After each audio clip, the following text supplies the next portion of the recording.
12th class students, once again welcome you all in chemistry class.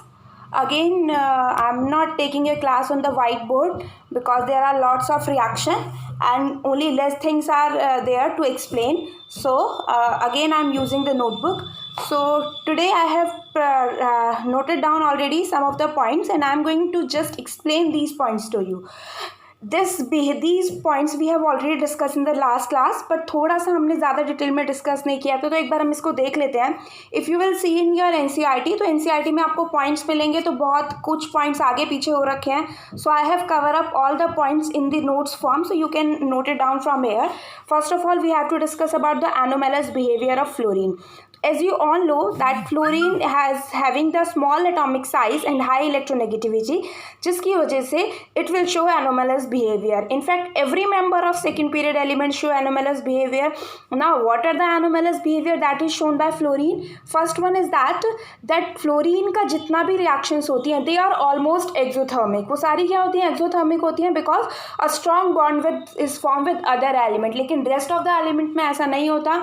Next है it will form only one oxo acids. हमें अभी oxo acids की बात आगे करेंगे. ऑक्सो एसिड्स का क्या मतलब होता है? Fluorine can form only one oxo acid while other can form a number of oxo acids. Third इसकी एक्सेप्शन क्या है? थर्ड इसका एनोमलस बिहेवियर है that H if you will talk about the fluorine compound HF, hydrogen fluoride की अगर हम बात करें, it is a liquid due to strong hydrogen bonding. लेकिन बाकी सब क्या होते हैं? गैसेज होते हैं. हाइड्रोजन बॉन्डिंग स्ट्रॉन्ग क्यों होती है? Because of the high electronegativity of fluorine. So these are the three main point that show the anomalous behaviour of fluorine. Next आता है आपका reaction of halogens with hydrogen. It means they will form hydrogen halides. क्या form करते हैं?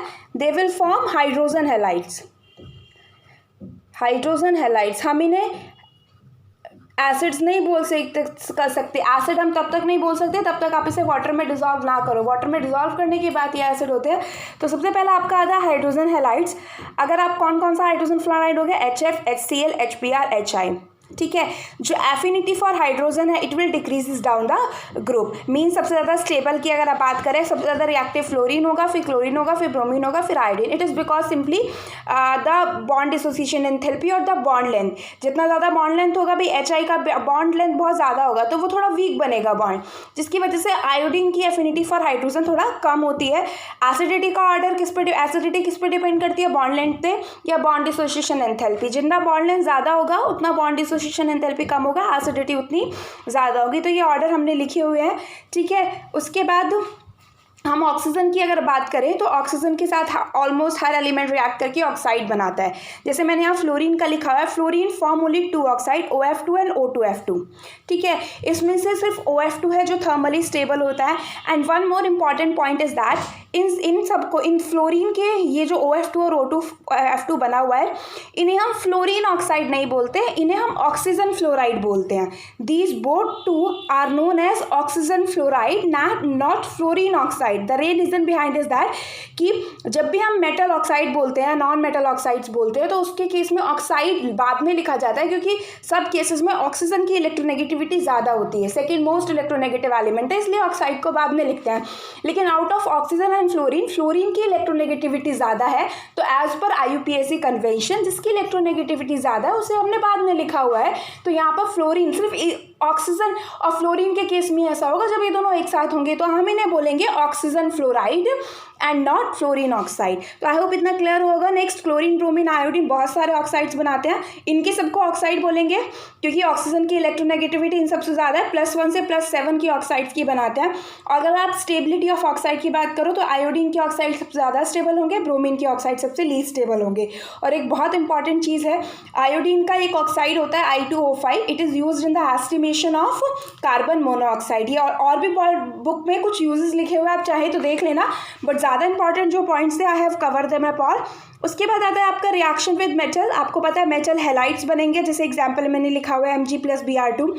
तो उसके अलावा अगर हेलोजेंस की रिएक्टिविटी की बात करो तो जितना ज़्यादा हेलोजन की इलेक्ट्रोनेगेटिविटी होगी रिएक्टिविटी उतनी ज़्यादा होगी. It means fluorine react readily with metals, उसके बाद क्लोरीन, फिर ब्रोमीन, फिर iodine, means top to bottom जाने पर हेलोजन की रिएक्टिविटी टुवर्ड्स मेटल डिक्रीज होती है।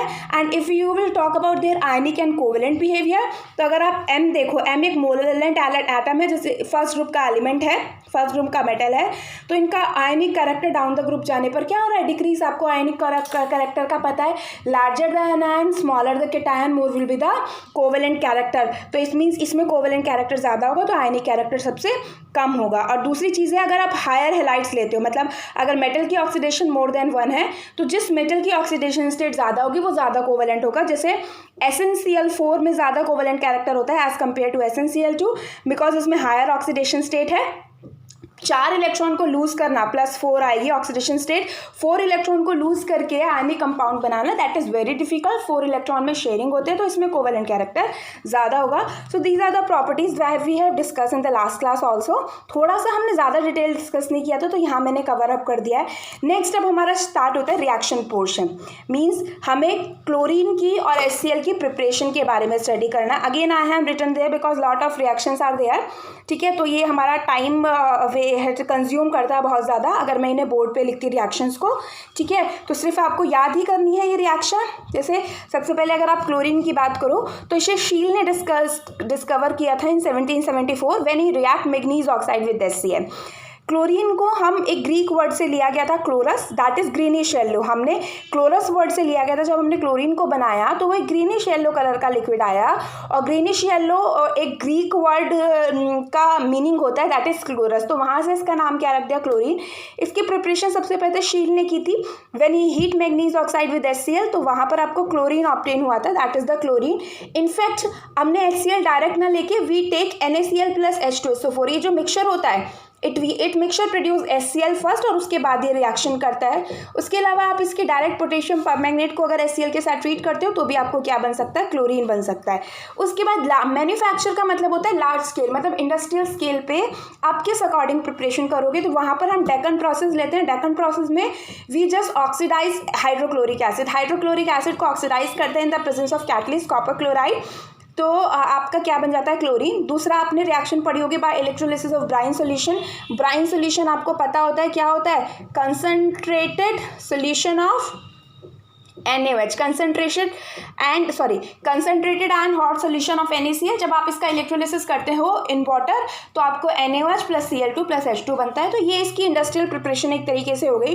प्रॉपर्टीज़ की बात करें तो ये एयर से 2.5 टाइम्स हैवियर होती है, गैसियस स्टेट में एग्जिस्ट करती है, ग्रीनिश येलो गैस होती है, पंजेंट ऑडर होता है, सफोकेटिंग होती है, ईजिली लिक्विफाई हो जाती है और सोल्यूबल भी होती है वाटर में। ये मेटल और नॉन मेटल के साथ रिएक्ट करती है टू फॉर्म क्लोराइड, जैसे एल्यूमिनियम के साथ एल्यूमिनियम क्लोराइड रिएक्शन हमने ऑलरेडी पढ़े हुए हैं।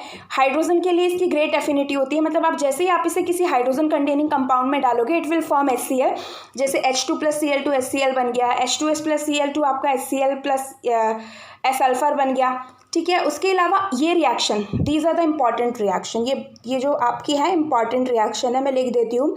इम्पॉर्टेंट इसलिए है क्योंकि दोनों के साइड रिएक्टेंट एक है, but by changing the amount of the reactant the product will change.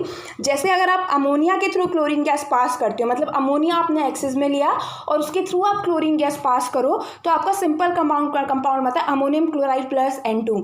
But if you will take chlorine in excess तो एक एक्सप्लोजिव कंपाउंड बनता है दैट इज नाइट्रोजन ट्राइक्लोराइड। तो ये आपको बहुत इंपॉर्टेंट है, जो आपको ध्यान रखना है कि कौन सी चीज़ एक्सेस में लेने से क्या कंपाउंड। अब अगर अमोनिया एक्सेस में है तो वो हमारा NH4Cl वाला जो नॉर्मल कंपाउंड बनता है वो बनेगा, बट अगर क्लोरीन एक्सेस में है तो आपने देखो अगर अमोनिया एक्सेस में था तो अमोनिया में हाइड्रोजन बढ़ गए, क्लोरीन एक्सेस में है तो Cl में क्लोरीन के नंबर बढ़ गए। इस तरीके से आप याद कर सकते हो। तो ये आपकी रिएक्शन हो गई। नेक्स्ट हम आते हैं इसकी और थोड़ी सी प्रॉपर्टीज़ पे, जैसे आपने ये रिएक्शन पढ़ी होगी NaOH के साथ। हाँ, ये भी अगेन इंपॉर्टेंट है। इसमें फ़र्क होता है cold and dilute, hot and concentrated का। जैसे अगर आप सिंपल बात करो, अगर आप NaOH के साथ क्लोरीन को ट्रीट करते हो and if you are taking NaOH cold and dilute, cold है और डाइल्यूट है, तो आपका NaCl वाटर तो बनेगा, कंपाउंड किस में चाहिएगा, NaCl, NaOCl and NaClO3। This is अगर आपने हॉट एंड कंसनट्रेटेड लिया है तो सोडियम क्लोराइड बनेगा और सोडियम हाइपोक्लोराइड बनेगा यहाँ पर NaOCl। तो ये आपको ध्यान रखना है किस केस में कौन सा बनेगा। एंड ये आपको पता ही है, if you will pass chlorine gas to dry slate lime तो ब्लीचिंग पाउडर बनता है। ये हम ब्लीचिंग पाउडर लिखते तो हैं, but this is not the actual composition of bleaching powder. Bleaching powder की जो एक्चुअल कंपोजिशन है वो ये रही, calcium oxychloride dot CaCl2 dot CaOH2 dot NH2O। ये आपके डबल मिक्स सॉल्ट होते हैं, मिक्स सॉल्ट है ये आपका ब्लीचिंग पाउडर। ये 10th में पढ़ाया जाता है। This is not the actual composition of your bleaching powder. उसके अलावा क्लोरीन आपके हाइड्रोकार्बन्स के साथ रिएक्शन शो करता है, ये हमने 11th में पढ़ी हुई है। जैसे अगर आप सैचुरेटेड हाइड्रोकार्बन के साथ लेते हो तो ये सब्स्टिट्यूशन रिएक्शन शो करता है, एक हाइड्रोजन रिमूव हुआ, क्लोरीन ऐड हो गया। And if you will take with unsaturated hydrocarbon तो ये एडिशन रिएक्शन शो करता है। It will act as a good oxidising agent as well as a bleaching agent. ठीक है, तो अब आपको अगर बात करो दोनों का बिहेवियर क्या होता है, दोनों का बिहेवियर ये की वजह ये है कि जो आपका क्लोरीन वाटर होता है it will loses it's yellow colour on standing. अगर आप क्लोरीन वाटर को कुछ देर के लिए रख दो तो वो ये अपना येलो कलर लूज कर देता है एंड इट विल फॉर्म, जो क्लोरीन वाटर होता है वो HCl फॉर्म करता है और HOCl हाइपोक्लोरस एसिड। हम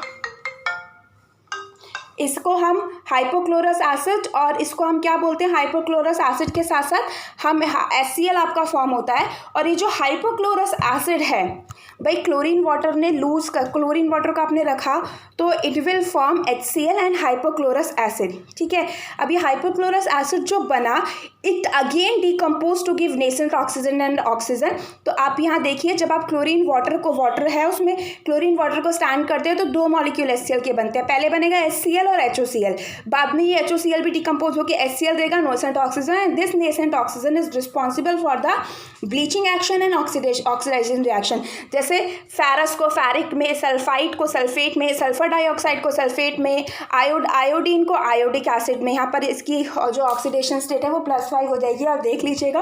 तो आयोडीन को आयोडिक एसिड में ये ऑक्सीडाइज कर देता है। तो आपको ये पता होना चाहिए कि ब्लीचिंग एक्शन किस वजह से शो करता है, it is because of the formation of this nascent oxygen. तो ये आपके क्लोरीन हो गए। उसके बाद इसके यूजेस भी इंपॉर्टेंट है।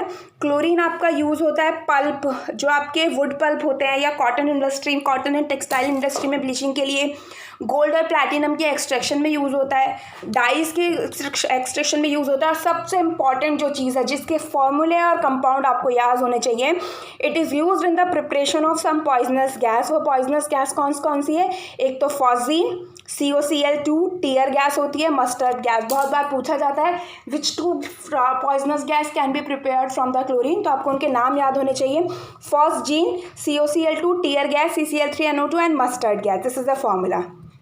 So this is all about the chlorine. Next अगर आप HCl को देखें, हाइड्रोजन क्लोराइड को, तो HCl simply known as hydrogen chloride. जब इसका वाटर में सोल्यूशन बनता है तभी हम इसे क्या बोलते हैं, हाइड्रोक्लोरिक एसिड। तो आप इसकी प्रिपरेशन देखिए। ठीक है, प्रिपेयर किस तरीके से आप किया जाता है, सल्फ्यूरिक एसिड को आप सल्फ्यूरिक एसिड के साथ हीट करिए तो आपका HCl फॉर्म होता है। ठीक है, दूसरा डेवी ने बताया था it is a product of hydrogen and chlorine, hydrogen and chlorine का प्रोडक्ट है ये। उसके बाद अगर आप इसकी प्रिपरेशन की प्रॉपर्टीज़ की बात करें, कलरलेस पंजेंट स्मेलिंग गैस होती है। ठीक है, सॉल्युबल होती है वाटर में, बेस के एसिडिक है तो किसी भी लिविस बेस के साथ ट्रीट करके सॉल्ट बना लेगा। इसका मिक्सचर अगर आप कंसनट्रेटेड नाइट्रिक एसिड के साथ लेते हो तो it will act as aqua regia. यहाँ पर रिएक्शन लिखी हुई है, एक बहुत इंपॉर्टेंट रिएक्शन है Fe + HCl की, कि जब हम Fe और HCl को रिएक्ट करते हैं तो FeCl2 बनता है, FeCl3 नहीं बनता। इसका रीज़न ये है कि जो आपका FeCl3 है वो FeCl3 हाइड्रोजन के साथ, हाइड्रोजन जो फॉर्म हुआ it is act as a reducing agent, so it will prevent the formation of FeCl3। तो ये बहुत इंपॉर्टेंट चीज़ है इसमें। नेक्स्ट हम आते हैं ऑक्सो एसिड्स ऑफ हैलोजन। ठीक है, oxo acids of halogen mainly structure है, बट 1-2 क्वेश्चन और पूछे जाते हैं इसमें, वो मैं आपको बता रही हूँ। Oxo acids of halogen, oxo acids आपको क्या पता है क्या होते हैं, इस तरीके से स्ट्रक्चर होती है, जो भी आपका एलिमेंट है उसके साथ डबल बॉन्ड होगा। ठीक है, और उसी के साथ OH होगा। कितने टाइप के होते हैं, 4 टाइप के, हैलिक, हाइपोहैलस, हैलिक 1 मतलब ये ऑक्सीडेशन स्टेट है, हैलिक 1 है तो उन्हें हाइपोहैलस बोलते हैं, हैलिक 3 है तो उन्हें हैलस एसिड बोलते हैं, हैलिक 5 है तो उन्हें हैलिक एसिड ही बोलते हैं, और हैलिक 7 है तो उन्हें परहैलिक एसिड बोलते हैं। हैलिक 1 एसिड कौन कौन से फॉर्म करते हैं, HOF मतलब फ्लोरीन की +1, क्लोरीन की +1, Br की +1, आयोडीन की +1। ठीक है, उसके बाद हैलिक, इसे हम बोलेंगे hypofluorous acid, hypochlorous acid, hypobromous acid, hypoiodic iodous acid. ऐसे ये आपका हैलस में सिर्फ क्लोरस फॉर्म होता है, तो ये फॉर्म है। उसके बाद इनके एसिडिटी का ऑर्डर देखो, ये बहुत बार पूछा जाता है, सिर्फ क्लोरीन का ही पूछा जाता है, इसलिए मैंने बता रही हूँ। यहाँ पर क्लोरीन वाले की स्ट्रक्चर आती है, वैसे सबकी सेम होगी। HClO4 वाला जो ज़्यादा एसिडिटिक होगा, एक तो आप इसके ऑक्सीडेशन स्टेट से बता सकते हैं, दूसरा रीज़न सिंपल है, इसके कॉन्जुगेट आयन की स्टेबिलिटी। जैसे आप यहाँ देख सकते हो, ये मैंने स्ट्रक्चर बताई है। स्ट्रक्चर आपको कैसे बनानी है, स्ट्रक्चर में सिर्फ आपको एक चीज़ ध्यान रखनी है, ठीक है। जो भी आपका कंपाउंड है, जो भी आपका एलिमेंट है, उससे एक OH बॉन्ड बनाना है, ठीक है। O और H का बॉन्ड, OH बॉन्ड बनाना है, और बाकी जितने भी ऑक्सीजन अगर प्रेजेंट हैं तो उन्हें डबल बॉन्ड O की फॉर्म में लगा दो। सिंपल स्ट्रक्चर है, ठीक है। जैसे सबसे पहले HOF या HOCl की स्ट्रक्चर देखते हैं। एक ClOH है, तो एक तो OH बॉन्ड बनाना है, ClOH। उसके बाद HClO, मतलब एक तो Cl के साथ OH बॉन्ड बनेगा और एक डबल बॉन्ड हो। इस तरीके से आप इनकी स्ट्रक्चर बना सकते हैं। यहाँ जो मैंने एसिडिटी का ऑर्डर बताया, it is because of the resonance, इनके कॉन्जुगेट आयन की स्टेबिलिटी की वजह से है। वो आप देख भी सकते हैं, इनके कॉन्जुगेट आयन की जो स्टेबिलिटी का ऑर्डर है वो क्या होता है, ठीक है। नेक्स्ट आपके जो अब सबसे इंपॉर्टेंट चीज़ स्टार्ट होती है, that is inter halogen compound, ठीक है। अब ये इंटर हेलोजन कंपाउंड्स क्या होते हैं, ठीक है। अब इंटर हेलोजन कंपाउंड्स का मतलब है हेलोजन के साथ कंपाउंड बनना, ठीक है। इंटर हेलोजन कंपाउंड का मतलब सिंपल है, halogen combine with themselves, halogens combine with themselves with themselves to form interhalogens compound।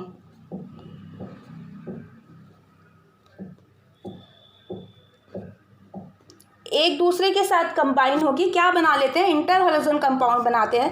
कैसे, कौन कौन से इंटर हेलोजन कंपाउंड्स होंगे वो देखिएगा आप, ठीक है। जैसे एग्जाम्पल मैं बताती हूँ आपको, XX डैश बन गया, XX3 डैश बन गया, XS5 डैश बन गया और XX7 डैश बन गया, ठीक है। यानी X एक हेलोजन है, X दूसरा।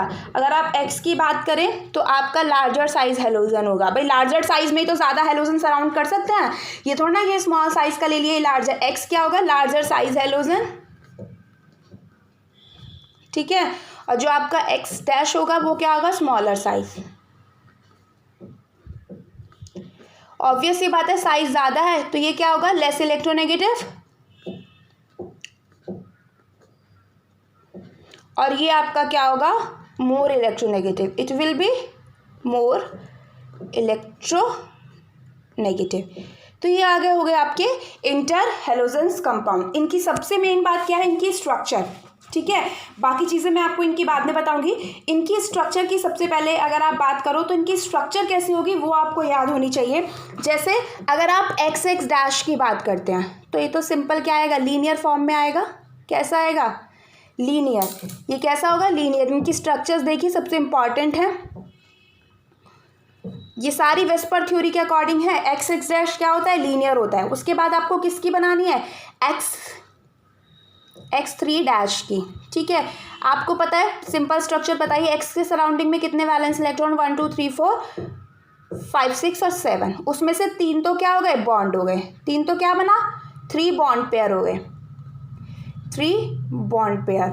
और 2 आपके क्या हो गए, 2 हो गए आपके लोन पेयर, ठीक है। 3 + 2 यानी अगर आप इसकी ज्योमेट्री देखो, ज्योमेट्री कैसी आएगी, ज्योमेट्री इसकी क्या आएगी, TBP। कौन सी ज्योमेट्री आएगी, TBP, ट्रायगोनल बाय पिरामिडल। और इसकी जो स्ट्रक्चर होगी वो कैसी होगी, T शेप। कैसी होगी structure, T shape. In fact bend T shape होती है। ये आपको याद होना चाहिए किस तरीके से हम स्ट्रक्चर बनाते थे। भाई सिंपल आप स्ट्रक्चर बना दो, X को आप यहाँ रखो, ठीक है। X आपका यहाँ पर होगा, उसके अलावा ये थोड़ा सा बेंड हो जाएगा, X डैश और यहाँ पर X डैश। आपको पता है हायर इलेक्ट्रोनेगेटिव एटम को पहले हम इलेक्ट्रोनेगेटिव पोजीशन पे रखते हैं, ठीक है। उसके बाद आपका X5 डैश, ये आप बता सकते हैं 5 bond pair plus lone pair. तो इसकी जो शेप आएगी दैट इज स्क्वायर पिरामिडल। कैसी आएगी, स्क्वायर पिरामिडल। ये आपको आनी चाहिए निकालने, किस तरीके से हम लोग निकालते थे स्क्वायर पिरामिडल शेप। आप लोग खुद बनाएंगे, मैं कोई आपको बना के नहीं दिखाऊंगी। चलो स्क्वायर पिरामिडल मैं एक बार बना देती हूँ। इस तरीके से होगी शेप, यहाँ पर x dash x dash x dash x dash, ये बन गया आपका स्क्वायर, और ये क्या हो गया, पिरामिड, स्क्वायर पिरामिड, ठीक है। उसके बाद हम आते हैं एक्स डैश 7 पे, ठीक है। इसमें सिर्फ जनरली IF7 ही एग्जिस्ट करता है, क्योंकि ओनली IF7, इसमें क्या है, IF7 ही एग्जिस्ट करता है। इसका रीज़न ये है, only iodine can accommodate 7 elements around it, और वो भी कौन से होंगे, स्मॉलर वाले, ये नहीं क्लोरीन को आप लगा दोगे, वो एग्जिस्ट नहीं करेगा, ठीक है। तो इसकी जो शेप होगी वो आपको पता है, पेंटागोनल बायपिरामिडल। कौन सी होती है, pentagonal bipyramidal.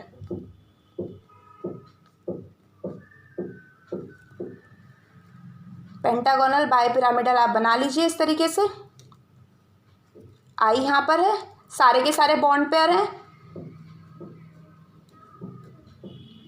F F F F F, यहाँ पर एफ और यहाँ पर भी एफ, ये बन गया आपका ट्राइगोनल बायपिरामिडल। तो ये इनकी स्ट्रक्चर है, that is very much important. आपको सबकी स्ट्रक्चर याद होनी चाहिए, सबकी फिजिकल स्टेट। एक चीज़ मैं इनको बता दूँ, ये सारे कंपाउंड जो होते हैं इंटर हैलोजन कंपाउंड, ये सारे कोवेलेंट होते हैं, आपके डायमैग्नेटिक नेचर में होते हैं, क्योंकि एक एक अनपेयर्ड इलेक्ट्रॉन होता है, हर एक हैलोजन के पास एक एक अनपेयर्ड इलेक्ट्रॉन है, सारे पेयर हो गए, so they are diamagnetic in nature. दूसरे अलावा जो इंटर हैलोजन कंपाउंड होते हैं, they are weak, their bond length is, या फिर आपको inter halogen compounds are more reactive than halogen, ठीक है। अगर आप एक्स एक्स डैश ले रहे हो, ठीक है, एक्स एक्स डैश की जगह मैं CLF ले रही हूँ, तो CLF आपका ज़्यादा रिएक्टिव होगा एज कम्पेयर टू Cl2। तो इसका रीज़न यही है, जो CLF बॉन्ड होता है it is weaker as compare to the halogen. जो एक्स एक्स डैश बॉन्ड होगा it is weaker than X X bond except FF bond. सिर्फ फ्लोरीन का जो बॉन्ड होता है, जो आप FF बॉन्ड पढ़ते हो, वही एक वीक होता है,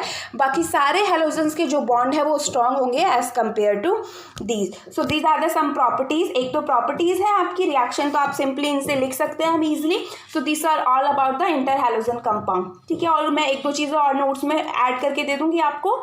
from the next class we are going to start with the group 18 element. तो ये आज हमारा इंटर हैलोजन कंपाउंड खत्म हो गया। मैं P ब्लॉक को कोशिश करूँगी नोटबुक पे ही कंप्लीट करने का, क्योंकि इसमें रिएक्शंस ज़्यादा हैं, ठीक है। तो वो बोर्ड पे लिखने में ज़्यादा टाइम होता है, बेटर है कि मैं आपको पॉइंट्स लिख के एक्सप्लेन कर दूँ। From the next chapter that we are going to start with organic chemistry, वो हम प्रॉपर बोर्ड पे स्टार्ट करेंगे। Thank you so much.